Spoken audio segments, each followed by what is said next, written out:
같이 일어나 되겠습니다. 일어나래.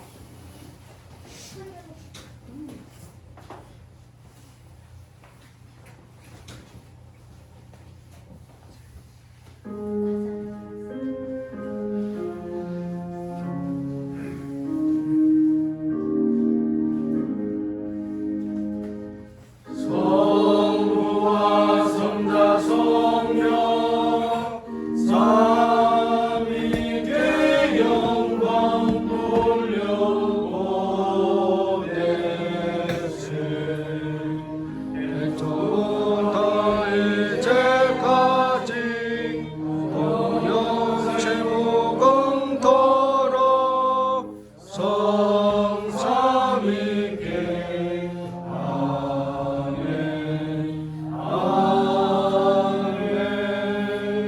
설교자 기원 읽겠습니다.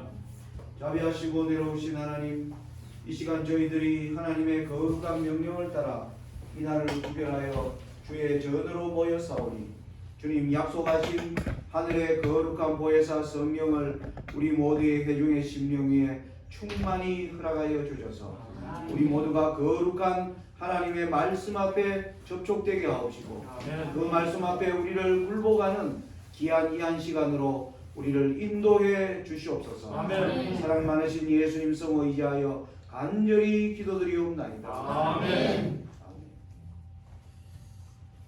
다 같이 특별 찬양 참이 36장 보겠습니다.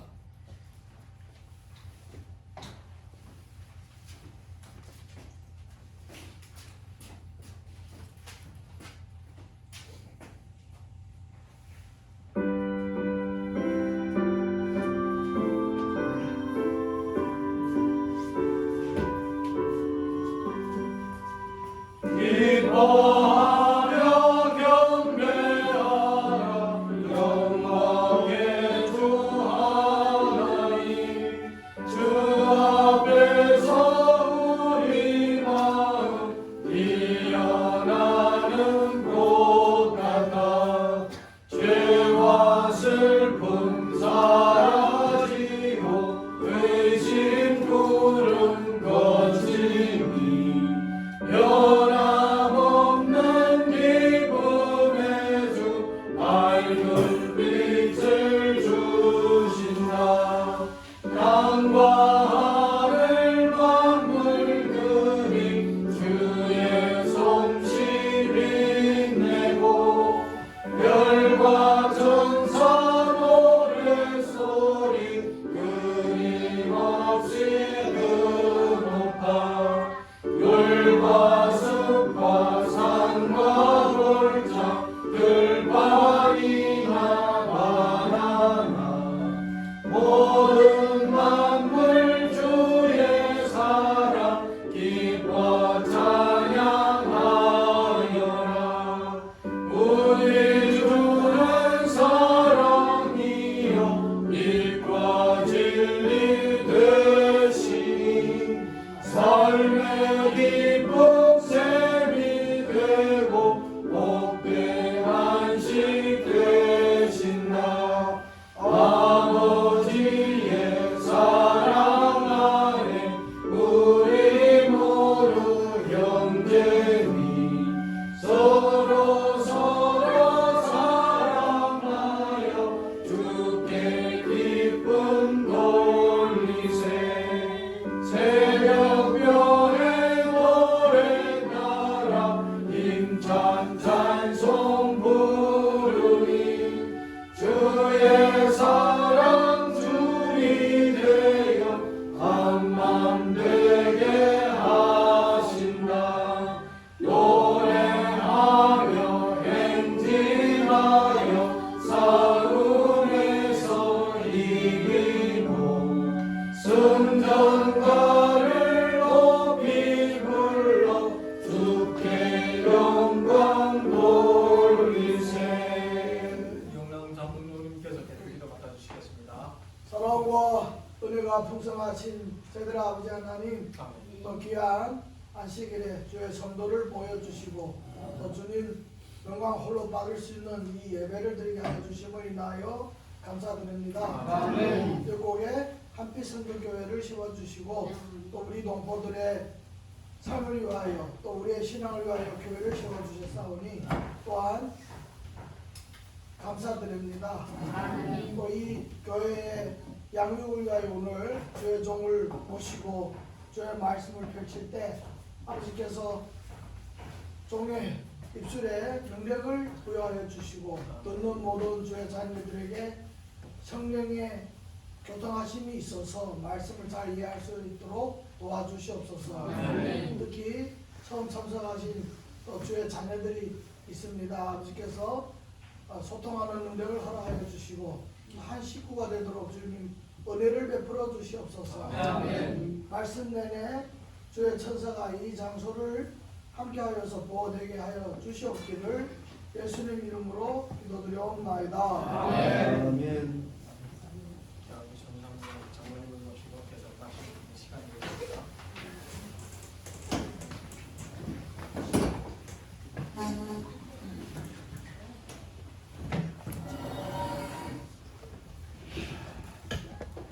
첫 시간에 이어서 또 화면이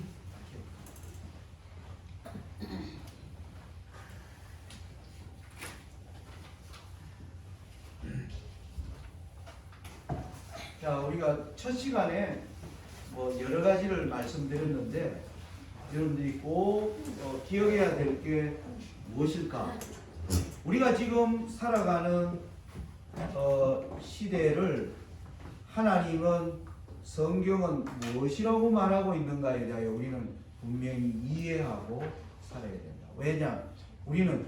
우리가 왜 이 세상을 이렇게 사는지에 대하여 사람들에게 뭐 해줄 책임이 있습니까?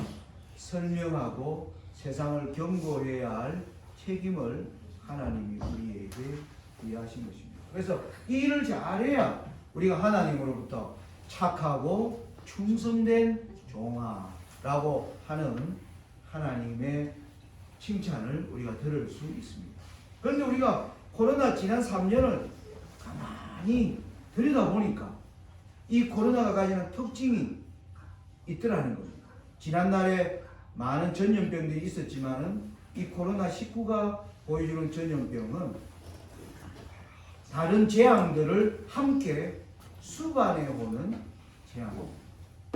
함께 수반하는 재앙은 하나님께서 보내시는 경고의 성격을 가지고 있다. 아멘. 그래서 하나님이 보내시는 이 경고의 네 가지는 뭐였습니까? 칼과 기근과 그 다음에 싸나운 짐승과 온역. 자, 우리는 그래서 온역 전염병과 함께 지금 세상이 점점 전쟁의 분위기로 가고 있는 칼의 모습을 우리가 보고 있고, 지금 점점 사람들이 살아가기 어려운 지금 기근이 다가올 것 같은 기후위기, 식량위기 이런 말들이 사람들이 입에서 이제 쉽게 오르내리고 있습니다. 여러분, 이집트, 터키, 중동 이런 나라는요, 기름은 많이 나오지만은 전부 빵은 다 뭐 했습니까? 밀가루는 사 먹어야 됩니다. 그런데 이게 지금 뭐 하는 겁니까? 폭등해 버렸어요. 그래서 중동에서는 지금 식량난 때문에 지금 매일 폭동이 일어나고 있습니다. 중동에. 그래서 이 칼과 기근과 온역이 그리고 사나운 짐승이 뭔지 배웠죠, 그죠? 사나운 짐승이 뭐였습니까? 나라. 예? 나라들이 정치가 뭐 된다? 싸나워진다. 지금 우리는 정치가 싸나워지는 걸 보고 있는 겁니다. 그죠? 미국과 중국이 아주 험악하게 합니다. 중국과 대만은 지금 한판 붙을 정도로 점점 험악해지고 있습니다. 남북한도 문재인 대통령 때 화해 뭐 이랬는데 지금 뭐 하는 겁니까? 아주 험악한 욕설을 주고받을 정도로 모두가 다 지금 정치가 싸나워지고 있어요. 이게 여호와로 오는 뭡니까? 경고. 그럼 우리는 여기서 뭘 배워야 돼요? 나는 하나님의 율법을 뭐하고 있는가? 잘 따르고 있는가? 하나님의 율법을 따르는 게 내 삶의 즐거운가? 많은 그리스도인들이요, 하나님의 율법을 따라 사는 게 싫다라고 얘기해요. 많은 젊은이들에게 안식일을 잘 준수할 것을 얘기하면 토요일날 할 게 너무 많아요. 토요일날 월드컵 진짜 중요한 게임을 토요일날 하는데 그거 좀 보면 안 되냐?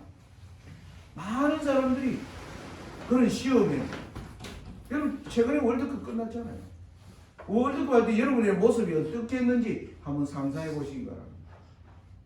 저는 월드 기간 동안 계속 생각한 게 하나님 나라를 내가 진정으로 사모한다면 나는 어떤 자세로 여러분 내가 다니면서 예수님 곧 오십니다 이런 얘기를 하면서 어떤 사람이 내가 TV 앞에 월드컵 게임에 정신없이 보고 있으면 그 사람이 저를 보면서 어떻게 생각할까요?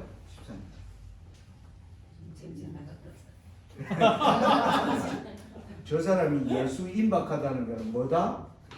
네, 거짓말. 안 믿을 겁니다. 내가 그런 모습을 보이고 있다. 저와 여러분의 우리의 오늘 삶의 모습이 내가 과연 하늘나라를 원하는 사람인가 아닌가를 지금 아는 겁니까? 결정합니다. 여러분 코로나 기간에요 비정상적인 일들이 일어났어요. 뭐예요? 집값이 막 폭등하기 시작했습니다. 한국의 전국의 집값이요. 오가던 집이 코로나로 말미암아 세상이 지금 무너질 것 같으면 집값이 장로님 정상적으로 집값이 어떻게 돼야 돼요? 떨어져야 되는데 5억짜리 집이 8억 9억이 되고 전국의 집값이 다 올랐어요. 요건 조금 비밀스러운 얘기인데 작년 2021년 봄에 여러 한국의 우리 재림교회 목회자들이 4050 목회자 대부분 40대 50대 이 목회자들이 모여가지고 뭘 했느냐 부동산 강좌를 들었어요. 왜 부동산 값이 오르니까. 그때 한 목사님이 이렇게 얘기했다며 야 우리가 지금 교회 사택에 사는데 우리 앞으로 60세 넘어가 교회 사택에서 나와야 되잖아요. 그러면 우리 집도 없는데 지금 우리가 집 사야 되지 않게 왜 집값이 올라가니까. 그때 은행에서 목사들에게 수많은 연판장을 돌렸습니다. 금리 1.7%로 목사님들 연봉이 한 3, 4천만 원인데 우리 재림교회 정식 목회자는 그러면 은행에서 60% 대출됩니다. 예를 들어서 5억짜리 집 사시면 은행에서 3억 빌려줍니다. 목회자들이 많이 갈등했습니다. 살까 말까. 그때 어떤 목사님이 저한테 장모님이 와서 부동산에 대해 한 말씀 하십시오. 제가 부동산 강의를 하면서 지금 빚내서 집 살 때가 절대 아닙니다. 이거는 사단이 만든 흉기입니다. 이걸 빚을 내서 하면 앞으로 큰 시험에 빠집니다. 그런데 여러 목사님들이 제가 하는 말을 굉장히 싫어하더라고요. 나중에 들었습니다. 수많은 사람들이 산 거예요. 많이 산 사람은 5억을 빚을 내서 8억짜리 집을 사. 근데 지금 어떤 줄 압니까? 5억 산 사람이 그 당시 이자가 1년에 800만 원이었어요.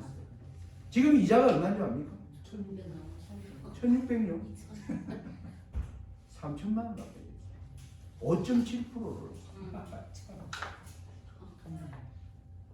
한 달에 이자를 250만 원 내요. 월급 받아가 다 뭐 해드려요? 지금 후회하고 있습니다. 코로나 때 그렇게 되는 건 세상이 뭐다? 미쳤다라는 얘기를 알아요. 세상이 미쳤어요. 주식값이 뭐 한 겁니까? 폭등했습니다. 그때 주식값. 그리고 젊은이들은 암호 앞에 돈도 아닌 것이 뭐 하는 겁니까? 엄청나게 비싸졌어요. 돈도 아닌 것이 돈보다 더 가치가 세상이 뭐했다? 미쳤다라는 겁니다.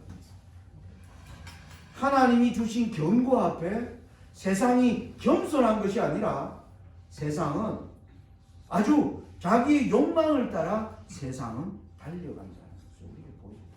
여기에 재림교인들이 올라타면 안 돼요. 여러분 절대 올라타시면 안 됩니다. 이런 일이 일어나면 하늘에서 뭐 하는 겁니까?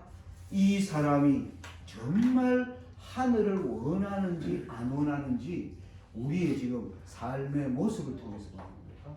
드러나는 것입니다. 우리는 지금 중요한 때에 살고 있습니다. 하나님이 그래서 중요하기 때문에 우리에게 지금 뭘 주시는 거예요?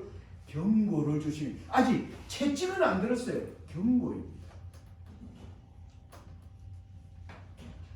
이제 우리가 예언을 통해서 우리가 이 때에 대하여 뭐라고 얘기하고 우리가 이제 얘기를 하는데, 하나님의 예언의 말씀에 보니까 3번에 이르렀다는 말이 두려하다.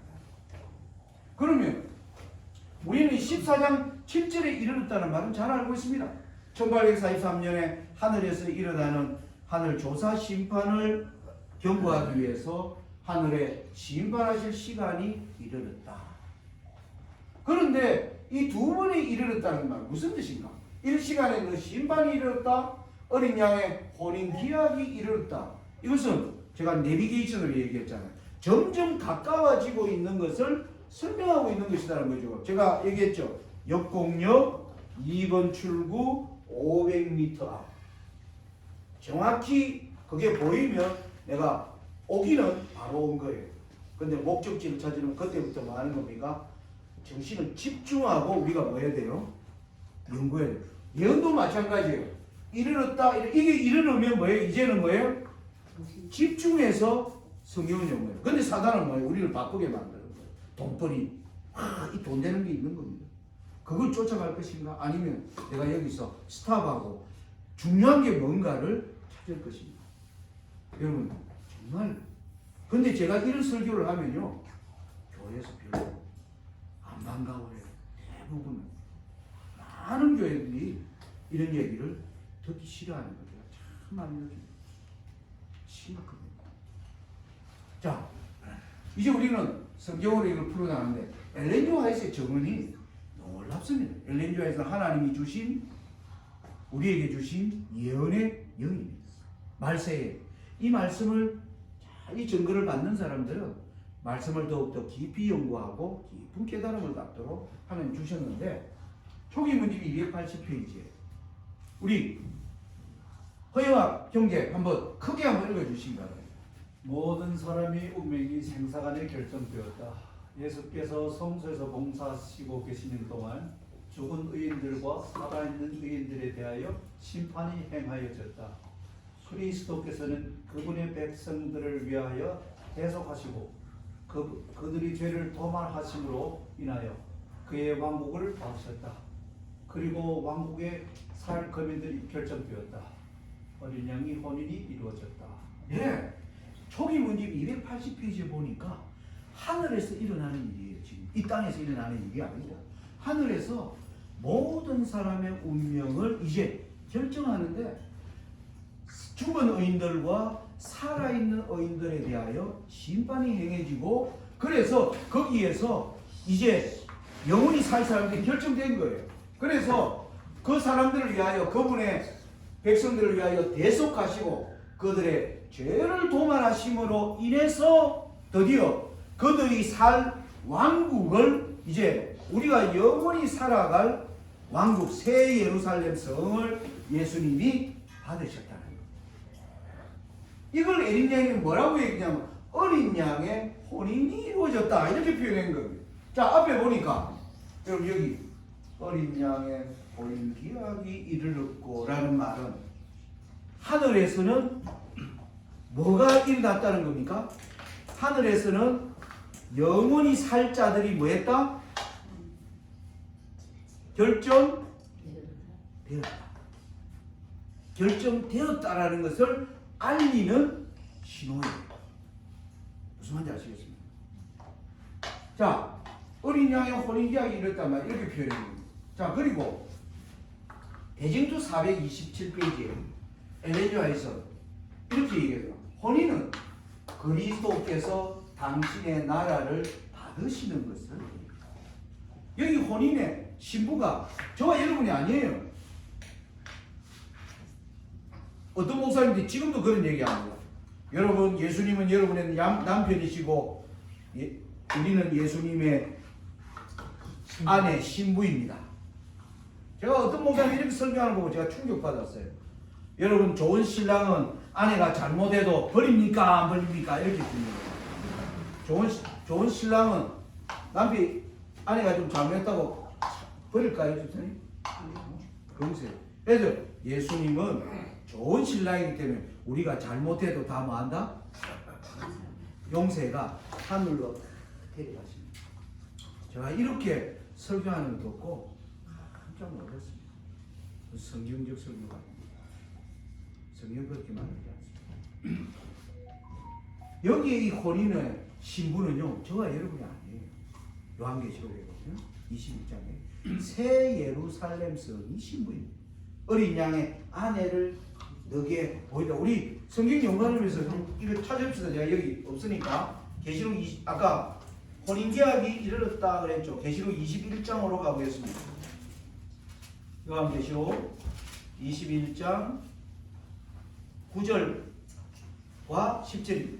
거기 보면 7 대접을 가지고 마지막 7 재앙을 담은 7 천사 중 하나가 나와서 내게 말하여 가로되 이리 오라 내가 신부 곧 어린 양의 아내를 너게 보이리라 하고 성령으로 나를 데리고 크고 높은 산으로 올라가 하나님께로부터 하늘에서 내려오는 거룩한 성 예루살렘을 보이니 신부가 거룩한 성 예루살렘이 신부예요. 예수님의 지성소 사역에서 신부는 우리가 아닙니다. 여러분이 정확히 아셔야 돼요.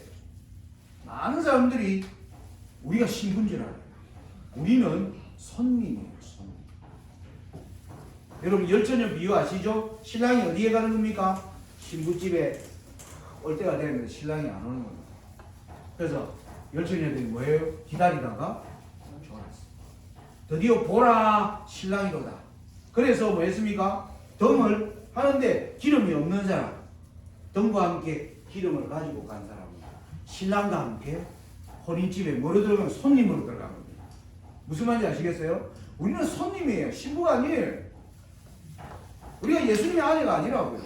그런데 성경이 예수님의 아내라고 얘기하는 의미가 침례 요한 때 보면 예수님 뭐냐면 예수님을 신랑이라고 우리를 신부라고 사도 바울도 얘기하고 있고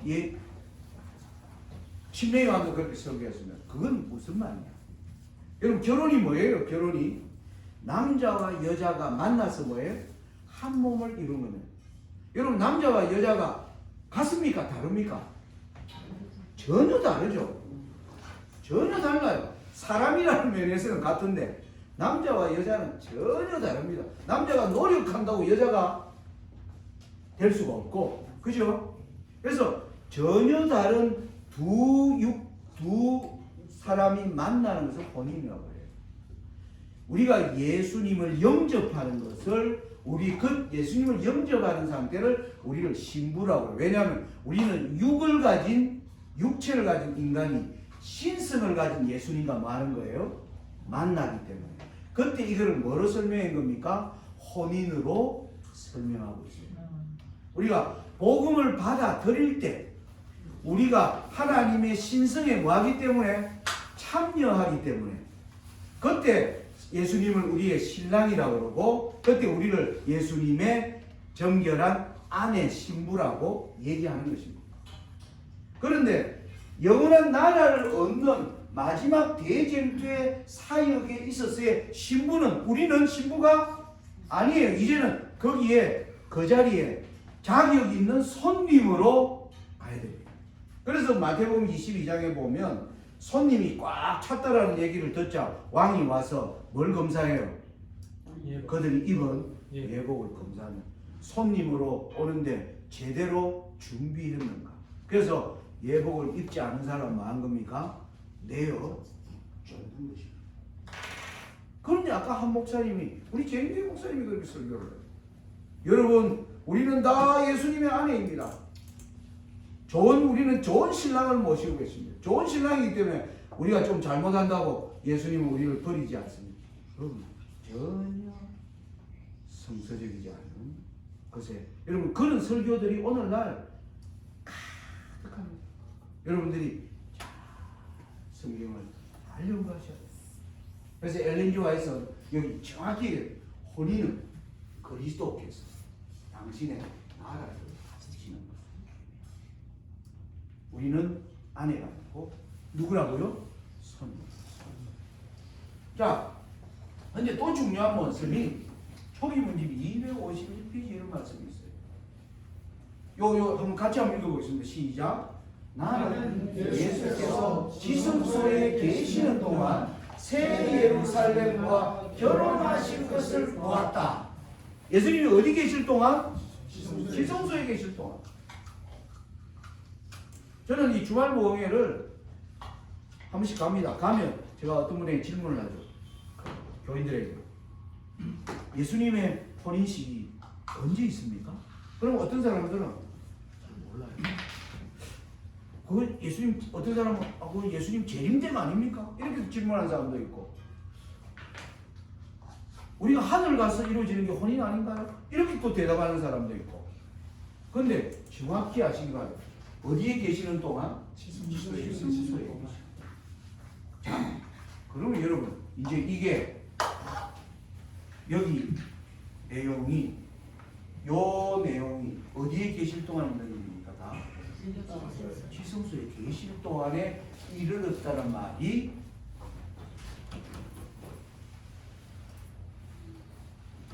지성소에 계실 동안 일어나는 일을 뭐하고 있다?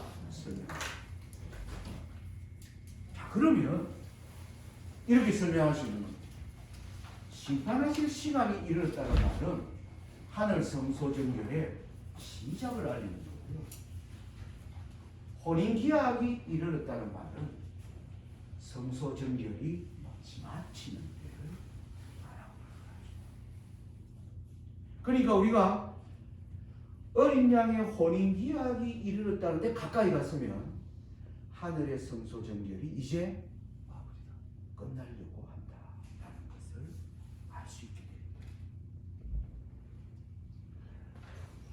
재림교인들이 성소 정결이 1844년에 시작됐죠. 지금으로부터 178년 전에 오랫동안 있다 보니까 지금 언제 끝나는지에 대해 사람들이 관심이 없습니다. 어떤 사람은 이거 언제 끝나겠어?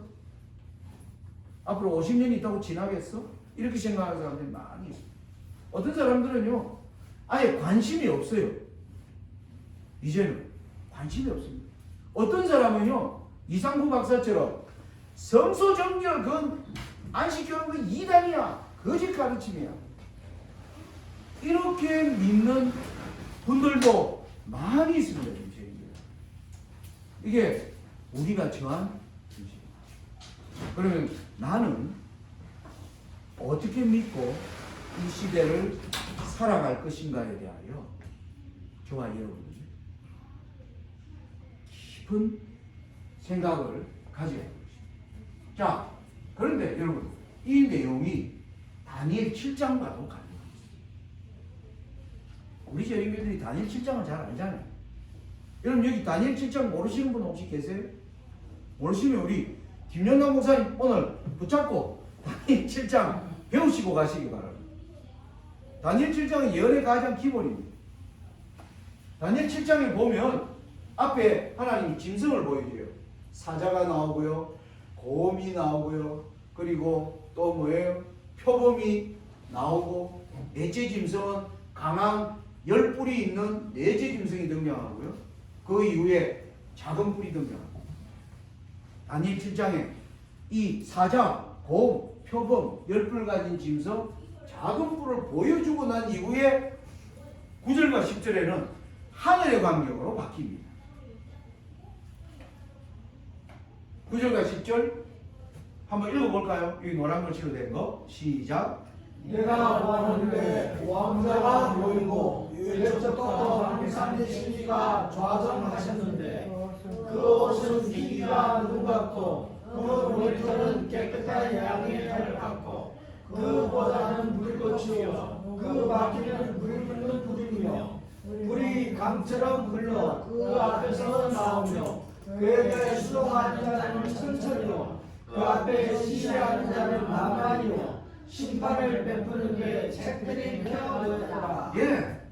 자, 앞에 5개 세력이 나왔어요. 사자, 곰, 표범, 10뿔 가지면서 작은 5개 이 땅에서 일어나는 이 5개를 보여주고 난 뒤에 하늘의 광경으로 바뀐 겁니다. 하늘에 예적부터 항상 계시니까 자정하실 때 그 주위에 천천만만의 천사들이 둘러있는데 심판을 위해서 책들을 펴놓고 심판하는 광경이 보이죠. 이게 6번째 장면, 5개 장면입니다. 그리고 나서는 11, 12절에 7째 장면은 다시 땅의 모습을 보여줍니다. 11절, 12절 한번 읽어보겠습니다. 시작. 그때 내가 그 큰 말하는 자들의 목소리가 들려요. 주목하여 보는 사이에 짐승이 죽임을 당하고 그 시체가 상한 바 되어 붙는 불에 던지마 되었으며 그 남은 모든 짐승은 그 권세를 빼앗겼으나 그 생명은 보존되어 정한 시기가 이르기를 기다리게 되었더라. 여러분 이게 무슨 뜻인가 해석하려고는 하지 마세요. 지금 해석할 시간이 없으면 그냥 내용만 이해하시면 됩니다.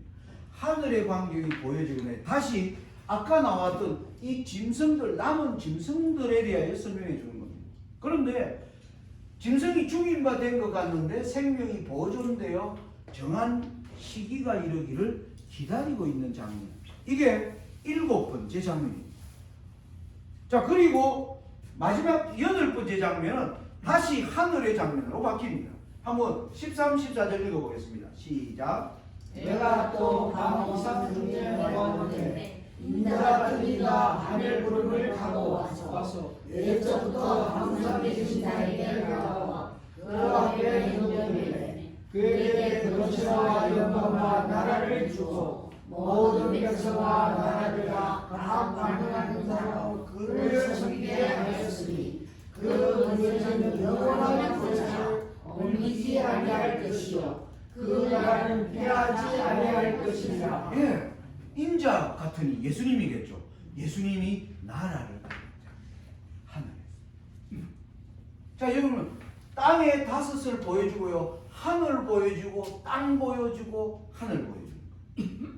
다니엘 7장의 예언. 여러분 이렇게 다니엘 7장을 연구해 보진 않았죠, 그죠? 제가 지금 설명하는 방식으로.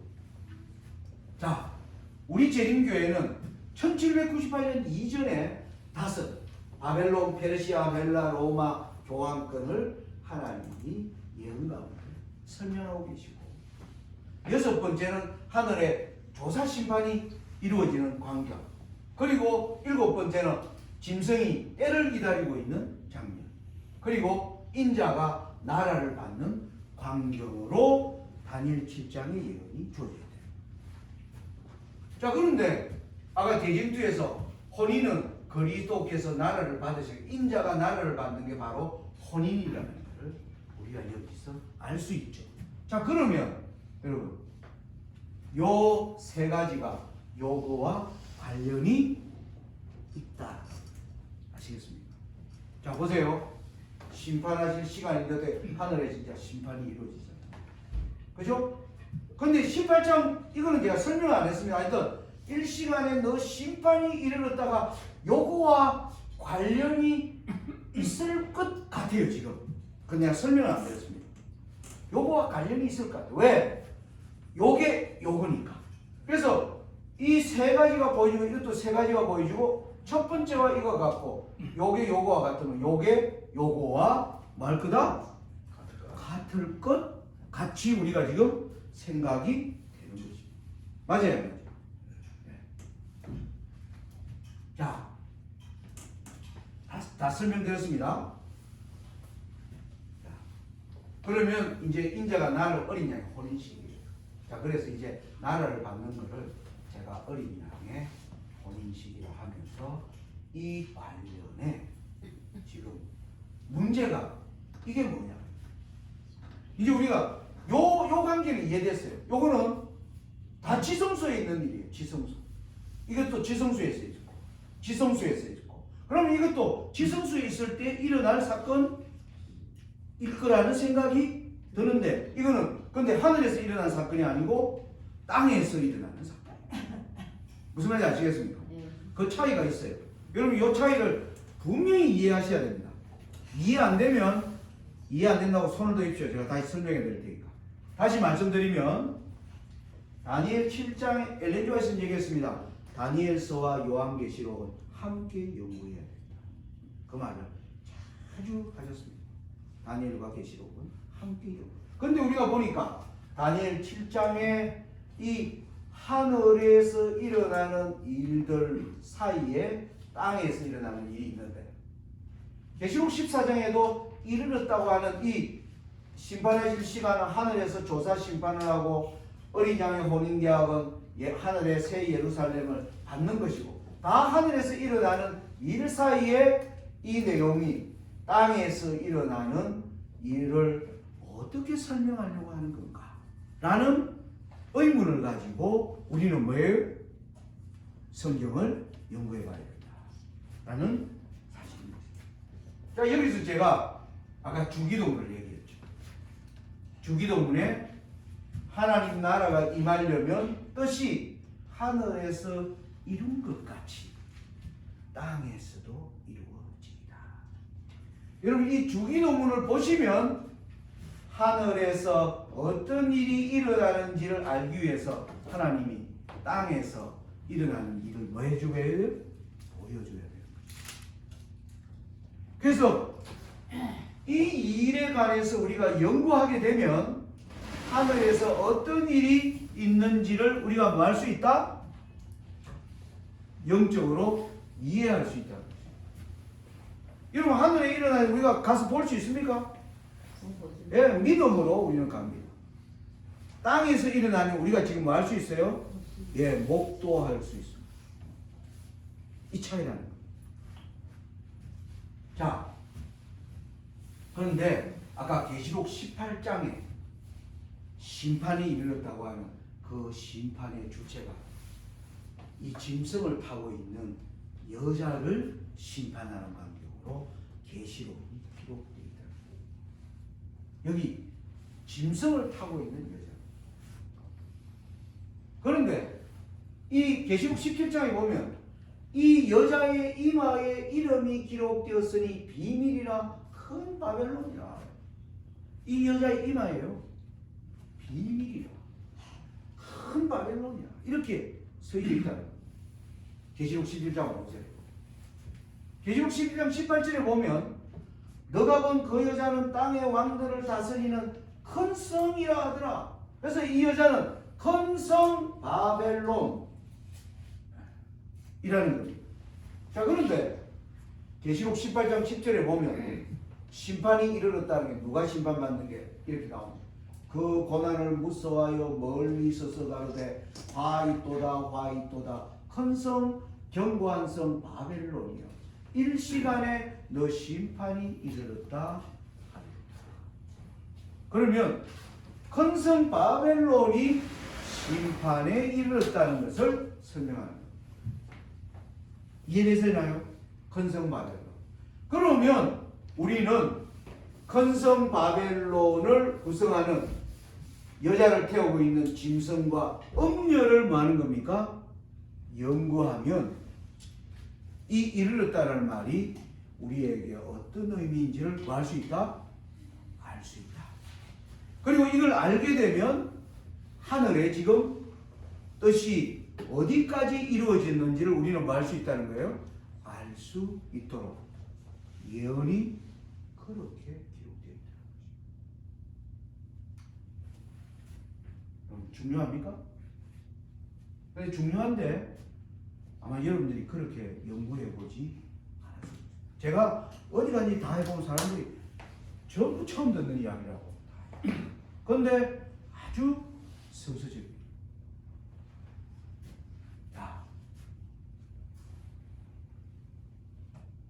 그런데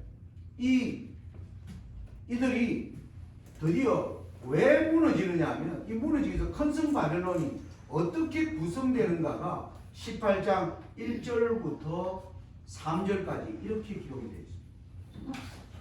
우리 한번 같이 읽어보겠습니다. 시작.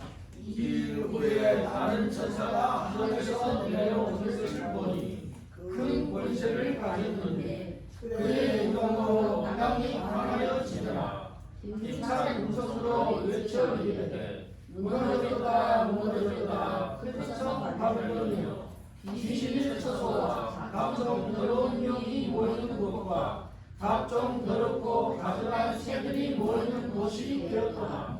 예. 예, 계속. 그 음행의 진노의 포도주로 말미암아 만국이 무너졌으며 또 땅의 왕들이 그와 더불어 음행하였으며 땅의 상인들도 그 사치의 세력으로 치부하였다 하라. 예. 이게 계시록에 보면 이게 이루어지자 하늘에서 내 백성아 거기서 나와 이렇게 하늘에서 외침이 들립니다. 4절에 보면 내 백성아 거기서 나오라 라고 외칩니다. 그러니까 큰성 바벨론이 무너질 때 이 큰성 바벨론은 어떻게 되면 각종 더럽고 가증한 것들이, 여러분 보세요. 우리는 이 짐승의 국가를 대표하는 타락한 국가를 대표하는 게 왜? 미국과 유럽입니다. 그리고 타락한 종교, 오늘날 교황권을 중심으로 타락한 정치와 타락한 종교가 지금 연합해서 교회 안에 아주 더러운 생각과 일들이, 교회 안에 지금 사람들이 교회를 보고 탄식하는 사람들이 굉장히 많습니다. 여러분 요즘 가장 많은 교인이 가나안 교인이라고 해요. 여러분 가나안 교인이 점점 증가하고 있다고. 그 말이 무슨 뜻인지 아세요? 가나안 교인. 가나안 교인 뭔지 압니까? 가나안을 거꾸로 한번 읽어보세요. 안 나가. 그러니까 교회를 안 나가는 교인이 점점 뭐하고 있다? 많아요. 그걸 딛고 와서 가나안 교인이에요. 오늘날 사람들이 교회를 안 나갑니다. 왜 안 나갑니까? 우리 재림 신도가요, 제가 40년 전에 침례받을 때 한국의 재림 신도가 98,000명이에요. 그리고 제가 중국 갈 때마다 15만 명. 그리고 지금은 침례받은 사람이 28만 명. 그런데 우리 목사님 지금 연합해서 우리 교인 몇 명이라고 얘기하세요? 최근에 24만 예? 통계는 그렇게 얘기하는 예, 통계는 실질 교인은 지금 몇 만이라고 얘기합니다. 한 6만 명 정도? 예, 5만, 정확히 5만 8천 명이라고. 안 나가는 교인이요, 엄청나게 많은 겁니다. 왜 안 나갑니까? 알겠습니다. 여러분 여기서 우리가 속한 교회를 우리가 이렇게 만든 것은 우리의 책임입니다. 그래서 여기 보니까 이들의 세력으로 말미암아 각종 더럽고 가증한 새들의, 이게 우리의 재림교회 상태를 나타내는 건 아니죠. 이 진리가, 우리 재림교회 그나마 그래도 진리가 있는 교회인데 지금 이렇게 지금 극도로 침체되어 있습니다. 진리가 없는 교회는 얼마나 지금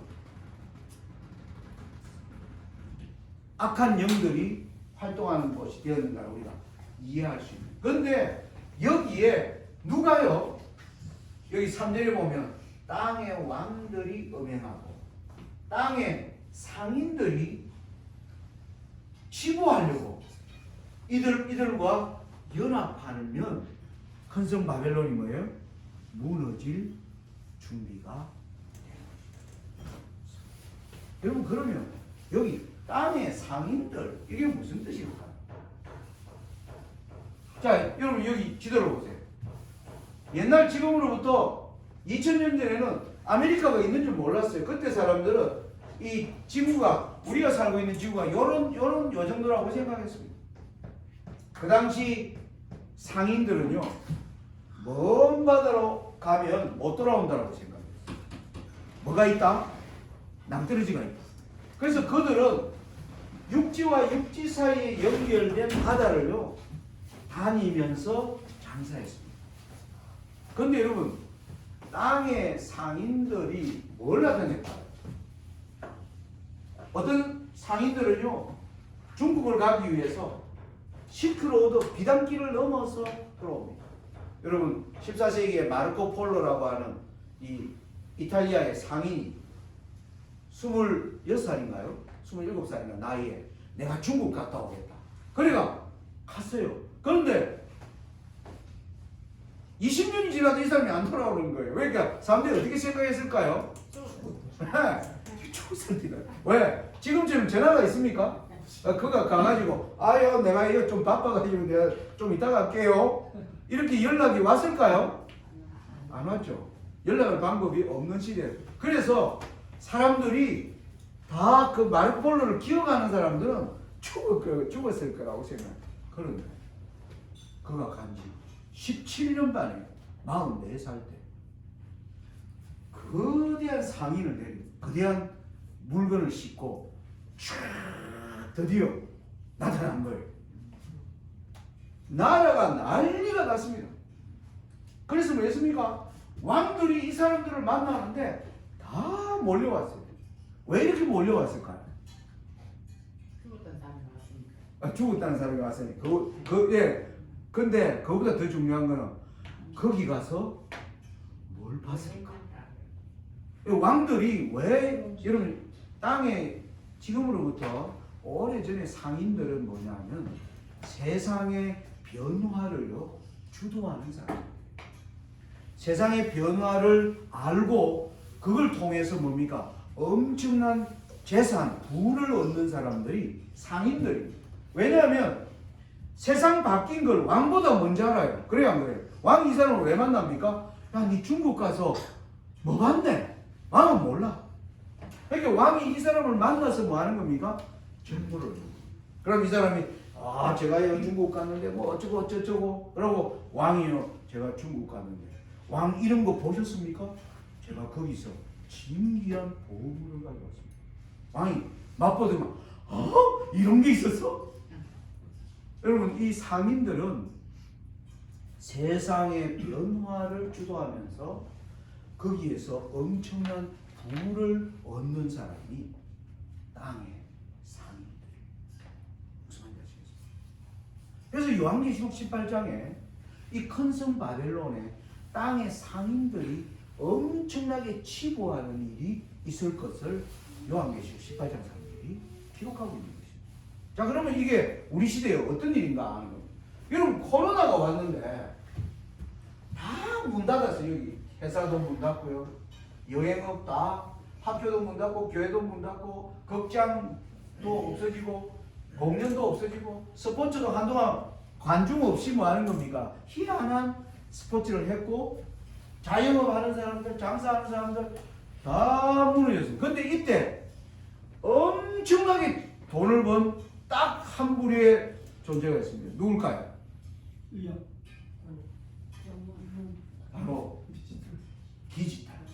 SNS. 사람들이 전부 집에 갇혀 있으니까 뭐는 열심히 해요? 스마트폰으로 카톡. 계속 이런 걸 하는 거예요. 그러니까 이 전 세계를 초연결 사회를 이루는 이 디지털 기술을 가진 자들이 엄청난 뭡니까? 부를 획득. 이 사람들이 세상의 변화를 뭐 하고 있어요? 주도하고 있어요. 지금 세상의 변화를요 바이든이 주도하는 게 아닙니다. 제가 오늘 이용남 장관님하고 호텔에서 얘기했는데 우크라이나 전쟁이 일어날 때 우크라이나의 젤렌스키 대통령이 푸틴이 전쟁 치러 온다는 소식이 들릴 때 제일 먼저 도와달라고 호소한 사람이 누군지 압니까? 앨런 머스크.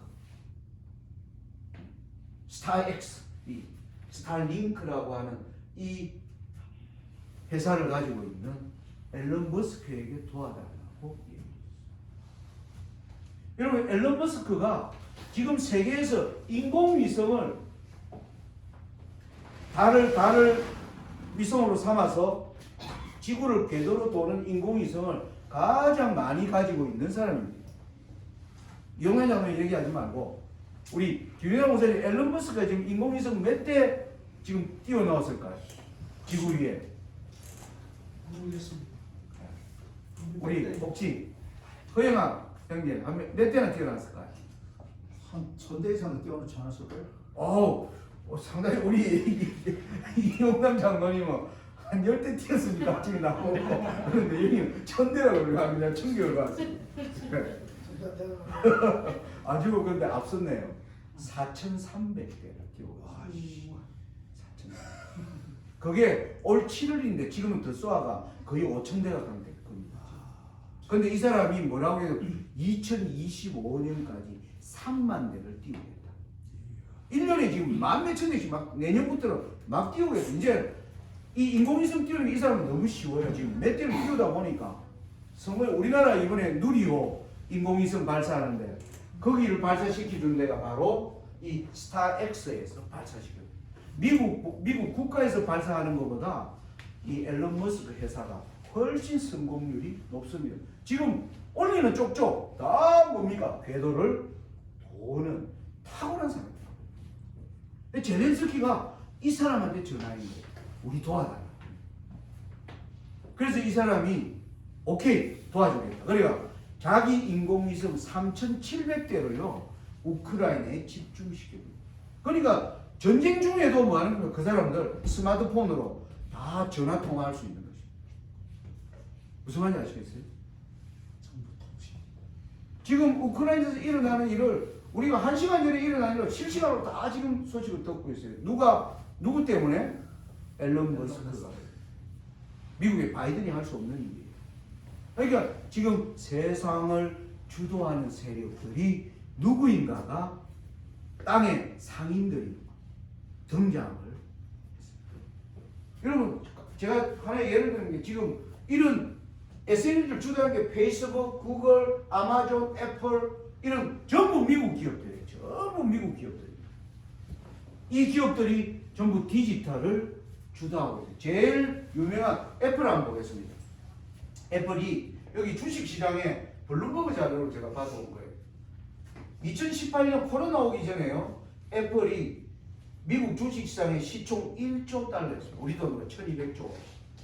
그런데 2020년 코로나 한참 진행되고 있을 때 2배로 올라서 2조 달러. 그리고 올 1월 달에는 3배, 3조 달러. 지금 얼마냐? 지금 4조 8천억 달러라고 얘기해요. 코로나 이전에 3년 만에 뭡니까? 자기의 자산이 5배가 모두가 세상을 누가 주도하는가?